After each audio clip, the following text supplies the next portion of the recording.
So, are we ready for the second talk? The first one was exciting, and still think this is going to be a crescendo. So, I'm really hyped to introduce you to Merve. Merve is a machine learning engineer and advocate at HuggingFace. I'm sure many of you know her by now, but she flew all the way from Paris from here. So, welcome, Merve.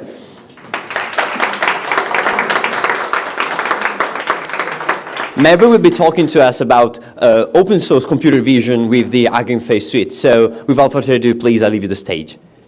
Hello. Hi, I'm Merve, and I'm super happy to be here. So I would like to thank Alessandro for inviting me. And today I will talk about open source computer vision, and I am very happy we actually had a great talk about foundation models because I was actually going to talk about that as well. So let's begin. So essentially, in today's paradigm, there is two ways of operating. I would say one is like using foundation models, and other one is like mostly fine-tuning. And most of the neural network architectures consist of a backbone, which can consist of a convolutional network or transformers. And then you extract the features, and then you feed it to something called neck and the head. So neck is like a feature enhancer. And then you have the head, which is a bit task specific. It can be for object detection or image classification and stuff. This often consists of a transformer with a classification head, because transformers are proven, like to my observation, people are using transformers more for the neck part, and they often use convolutional backbones because they are computationally efficient. But if you are not GPU poor type of person, people are often use transformers backbone as well, which we will see. So in the transfer learning paradigm, if you do not know, you have the pre-trained models, like for convolution-based ones, you have the pre-trained models used for feature extraction, and then you have the classifier layers of those pre-trained models removed, and then you add your task-specific head, and then fine-tune, which is either you train the classifier with the features that are coming from the backbone, or you can also, most of the time, this is what people are using, adapt, tune the parameters a little, and this is called unfreezing the layers. Like you unfreeze the layers of your backbone, and then you fine-tune according to your task. And example CNN-based backbones include ResNet, Inception, VGG, and more. And this is the... Okay, sorry, I'm going back. And in transformer-based transfer learning, you still have the feature extraction layers, aka backbones, which are based on transformers this time and not based on convolutional neural networks. And it is more state-of-the-art in computer vision tasks. And again, as mentioned in the previous presentation, it's a bit more computationally complex than convolution operations. So it depends on you to whether use it or not. And example backbones include Dino V2, which I will come, Swin, ConvNext, and also Vision Transformer, which these are originated from. So we have already talked about vision transformers, but I will just briefly mention. So essentially, when the transformer paradigm came out, it came out for NLP, where most of the texts are just, text and audio and time series data is sequential, and there should be a way to adapt this to images. So what they do is they patch the images, they project it, and then they feed it to a transformer encoder, which was previously mentioned, so I will not go into detail. But just know that this output of this, which is like embedding in a way, like a semantically meaningful representation that can be fed to an MLP head, which is the head that I previously mentioned. It can be about classification, object detection, and so on. And then you have the classes. So this came out initially for NLP with architectures like BERT, if you know, the first one was BERT, honestly. They had the transformer encoder, and then you could swap it with stuff like question answering, I don't know, text classification or whatever.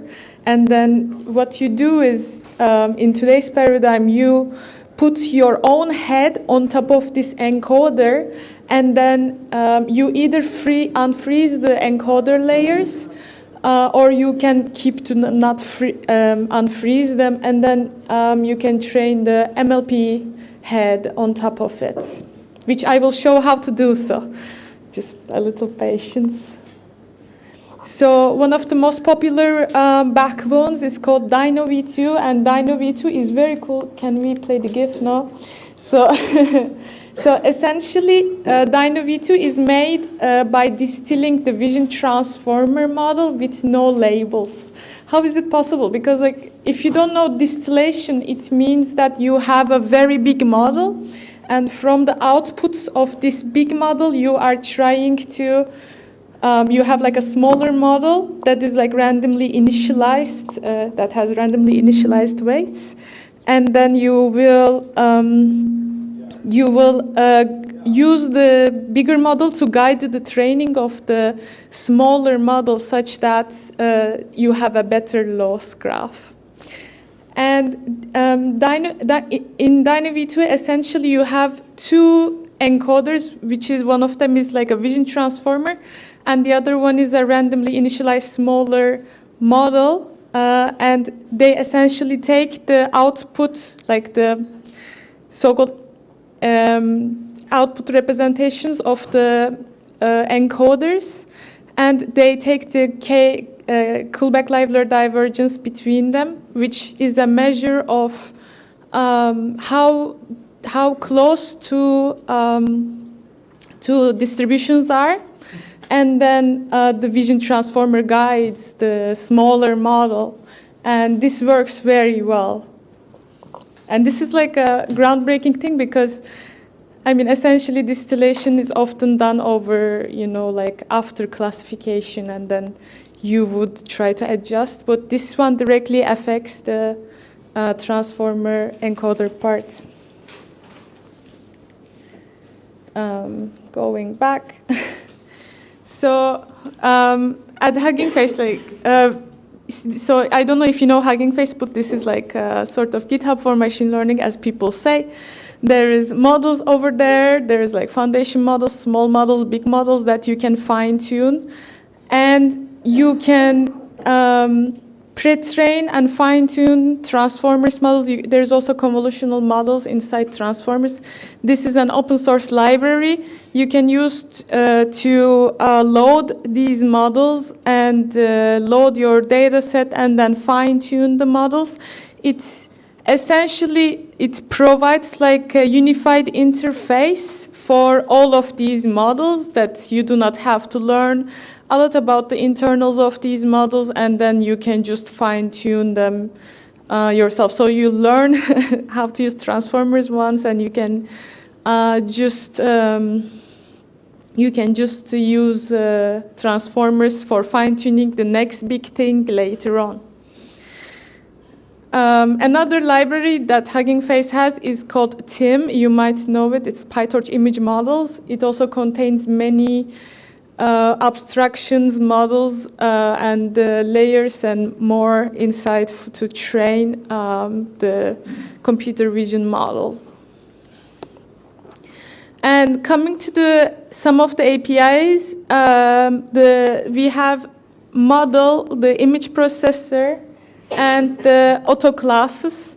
So you can load a preprocessor essentially with from transformers import, for instance, with image processor, and then you can pass the model ID, because like widths come in many shapes and forms. Like this width is just an architecture, and then there are model checkpoints that are trained on width that are available on HuggingFace Hub. Like the first width was from Google, so like for instance, you can load the width base checkpoint from the Google with the 224 resolution. and load its own image processor like this. Or you can use something called auto image processor. This is called an auto class, and it essentially, when you give the model checkpoint, it just loads that model's image processor class, which is in this case with image processor. It just finds the class for you, essentially.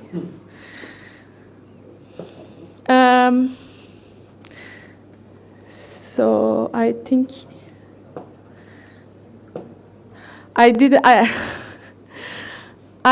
put the model class for the model class, but essentially you have width for image. So for instance, you have the width model. You can load the width model with the, go, for instance, past the model checkpoint.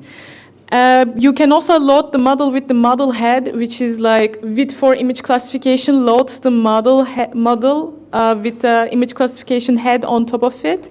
You can just give the number of labels, for instance, and then it will put as much output classes on that layer. There is many other classes that can be used with width, but this is the most popular one.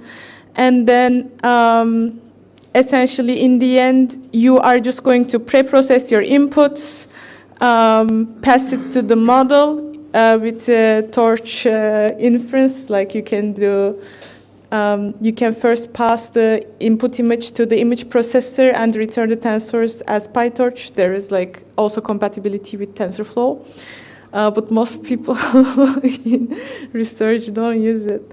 And then you can do with Torch Nograd, which is like the inference mode of Torch, pass the inputs to the models and take the logits, and the argmax gives the predicted label. Another API is called Backbone API, which just recently came out. I wish I could see the screen better. Okay. So for instance, it's a bit complicated to combine backbones with neck architectures for computer vision researchers, but Backbone API makes it easy to do so. So what you do is you initialize, for instance, mask former for for instance segmentation. So mask former is a segmentation architecture.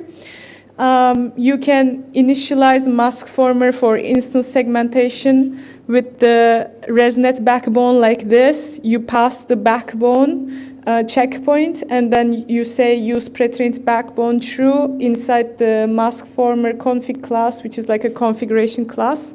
If you don't pass anything, it will initialize the mask former with random weights, but if you pass something inside, it will use those weights.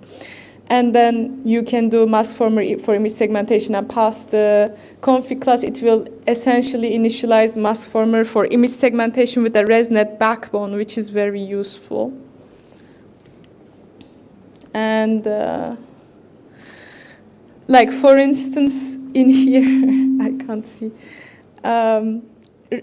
Again, like you can also initialize the ResNet config from a pre-trained ResNet model, and then pass it to the mask former config, and then pass it to mask former, which is essentially the same thing. And then you can also use it with TIM models, which comes with many models, including ResNet, and then you can pass it to the TIM backbone and load the model. So coming to the foundation models again, so this was the previous part was the previous paradigm. This is still heavily used, but foundation models are incredibly useful. These are powerful models with generalization capabilities, as told in the previous presentation.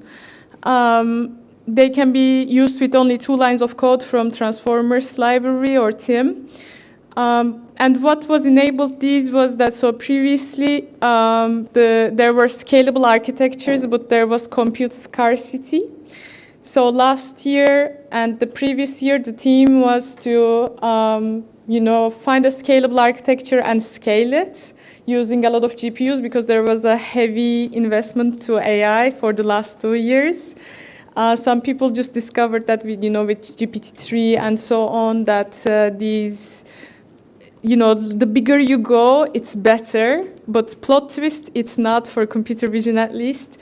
You also needed data coverage. So this year's trend is to build data engines and then do a lot of data coverage with a scalable architecture and a lot of GPUs, and this magically works well. But as said before, it can introduce biases from the previous models that were used as data engines. So what you do is you have the manual, semi-automatic, and automatic data creation combined into one place. And you do not just do automatic data creation, it will go disastrous.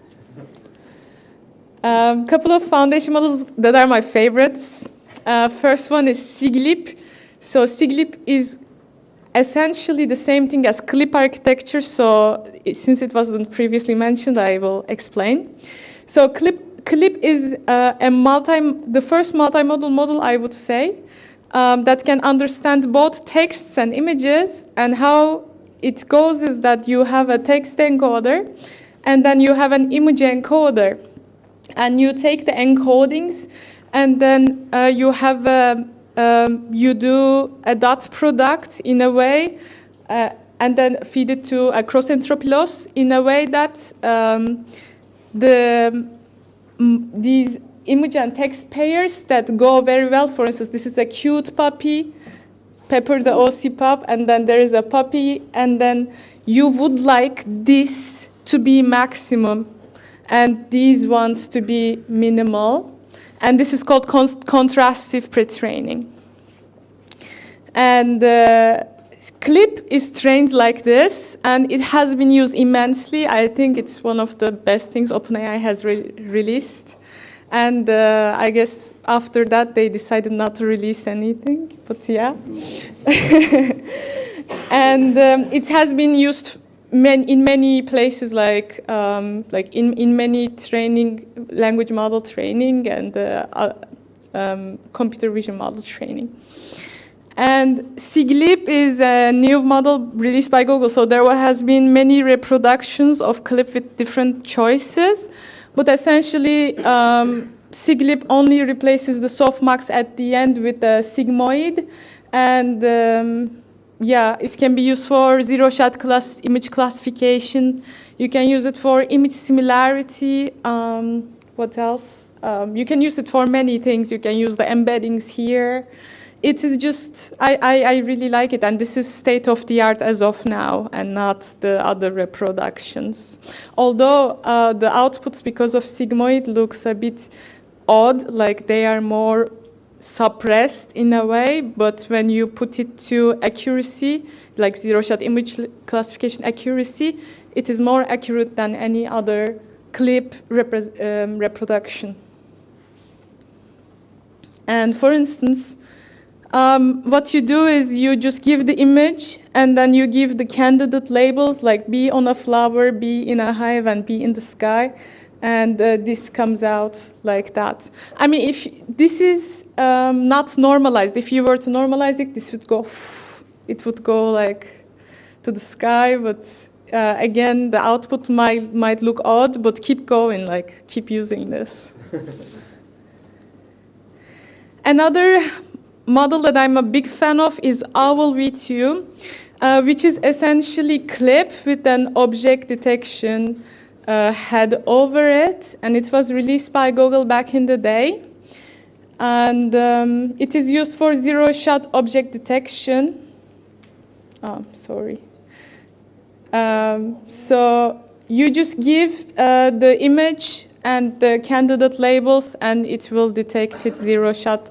And this is, again, this is state-of-the-art as of now for zero-shot detection. So initially, they released Owl with, and then they scaled it with Owl.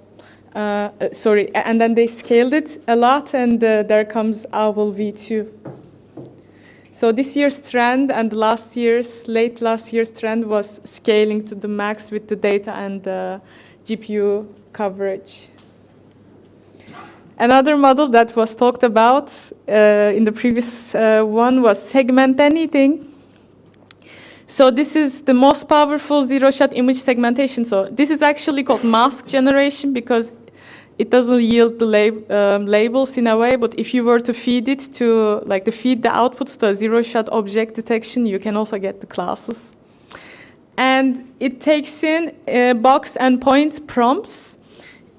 Essentially, they also give the text prompts to this, but apparently, I think it didn't work. They didn't release it. So it's the most powerful zero-shot image segmentation model as of now.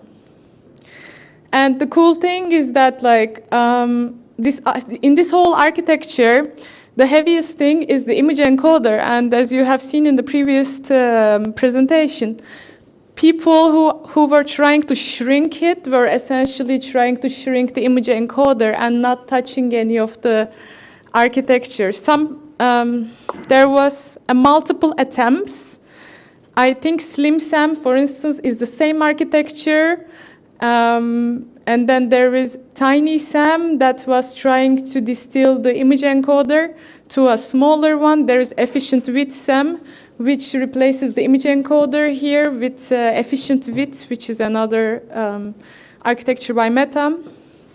And there was FastSam, I think, which uses a different architecture altogether. But essentially, people were just trying to replace the image encoder with something else, or like distill the image encoder with, Dino-like distillation, and then trying to keep the outputs. But end-to-end distillation doesn't really work well, according to their findings.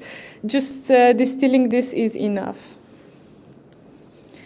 And there is depth anything as shown in the previous slides as well. It's another foundation model that is, trained on zero-shot depth estimation. And I looked at their results, and it is great. Like the outputs of previous architectures, there is dense prediction transformer by Intel, for instance, that was the best depth estimation model. It can just capture the details so well. I'm just in awe of this model. And this is my favorite vision language model, Cosmos 2. And I'm going to explain why. So vision language model is a model that can understand vision and text, but in today's paradigm, it can not only accept, understand vision and text, but also reply to you in text. And the famous ones include, I would say, GPT-4, if they, I think they are just inputting image and text and output text, but the open source ones are often consisting of an image encoder, a text encoder, and a text decoder.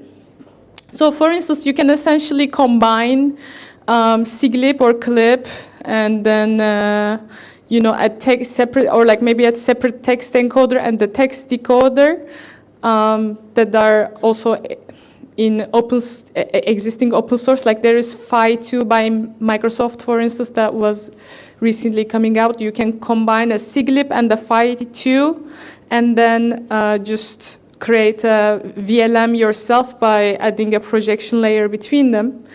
Anyway, so Cosmos 2 was released by Microsoft. I think this is the most accurate one because it uses grounding, so it doesn't hallucinate. And not only this, you can do any question answering, image captioning. It even outputs bounding boxes of the entities it detects, and it is not explicitly a object detection model. It is just amazing. Look at this. Like you just ask, what is in this image? It describes it correctly and in detail, and also it detects the objects. How beautiful is this? So how to use these models? Essentially, there is an abstraction within transformers called pipeline. And pipeline is consisting of the the model's preprocessor and postprocessor. And it's like a box that abstracts away all of these inference processes. With only 2 lines of code, you can use it. For instance, you have an input image of dogs, and then you get the dog and the label. And for instance, if you would like to use OWL model, which takes candidate labels and image, you just import a pipeline from transformers and then pass the initialized pipeline with the model checkpoints, which is OWL in this case, the task you would like the model to perform, which is zero-shot object detection, and then call the pipeline with the image and the list of candidate labels, and voila. This is like, you can use any foundation model that is integrated within transformers with only 2 lines of code. It's just crazy. I'm sorry, I'm a bit enthusiastic.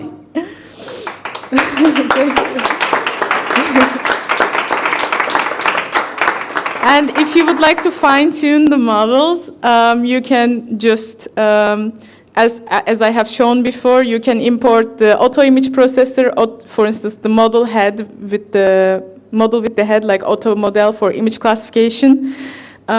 Training arguments is a class to pass, stuff like learning rate, epoch, and so on. And the trainer class, which is like an abstraction over all of these. So you load the data set, you load the image processor, you load the model with the head by passing in the checkpoints that you want, which can be, I don't know, with ResNet or whatever. And then you call the training, you initialize the training arguments with the output directory, number of epochs, learning rate, and so on, optimizer. And then you initialize the trainer with the model, training arguments, the data set, if you are going, your compute metrics function, and the feature extractor. And then you just call trainer.train, and it's going to train your model, which is, I really like these abstractions because they are neat and you do not need to learn everything from scratch in a way. 2 more things, and I will wrap up. One of them is a library called parameter efficient fine-tuning. So how many people know LoRa? Here, cool. So for those who do not know, so recently, since this whole thing can train all of the parameters and it's computationally expensive, you do not have to do that. There has been recent developments around parameter efficient fine-tuning, which is essentially to tweak the necessary parameters and not everything. Famous examples include LoRa and DORA. LoRa is like you have a lower rank matrix that keep track of the changes in the weights and not, train everything all together. And what you do is you load the model and then you load the LoRa on top of it. It adapts your model in a way. There are so many LoRa's, and the most popular LoRa application is within stable diffusion. But you can also do LoRa with, transforms. You can do it with anything that you are fine-tuning. You can also merge LoRa's together. It's called model merger and more. For text, you can use LoRa with quantization, for instance. You can find it anywhere.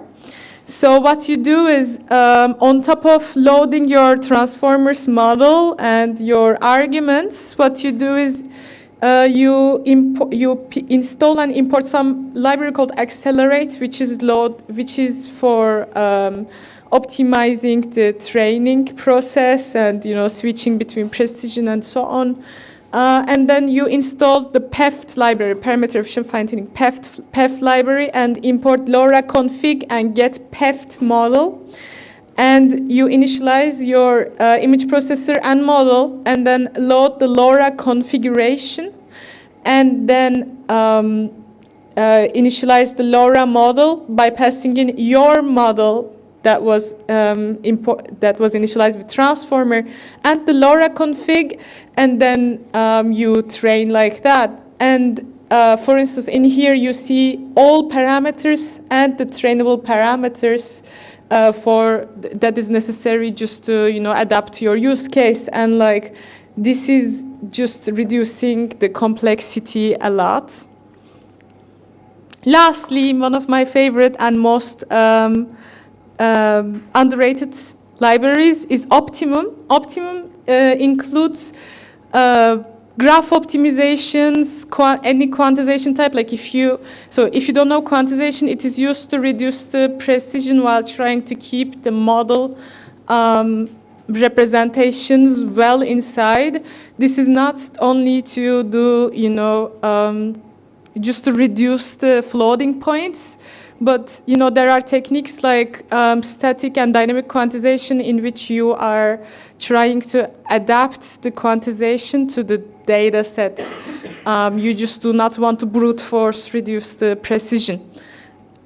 This library contains different runtimes. For instance, it has OnX runtime, and then OnX runtime enables you to serve the models in different platforms, like a platform agnostic model format, and it can also be used for quantization and so on. There is TensorRT, whatever you want.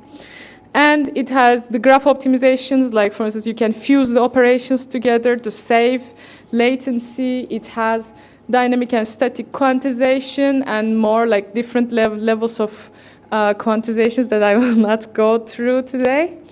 But if you would like to use, for instance, with Optimum runtime, what you do is, it is so similar to transformers. What you do is you load your feature extraction and pipeline. You do from Optimum.onX runtime import ORT model for image classification. Like previously we were doing auto model for image classification.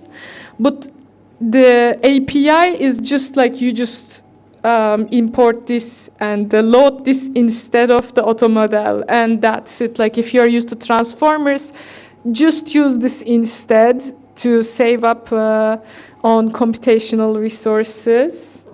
And if you would like to learn more, this is the first project I built at HuggingFace. It's called Tasks, and it is aimed for the beginners.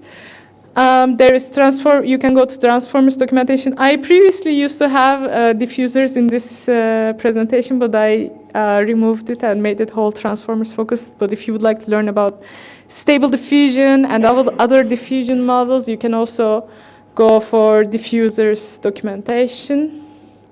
And thanks a lot. Do you have any questions?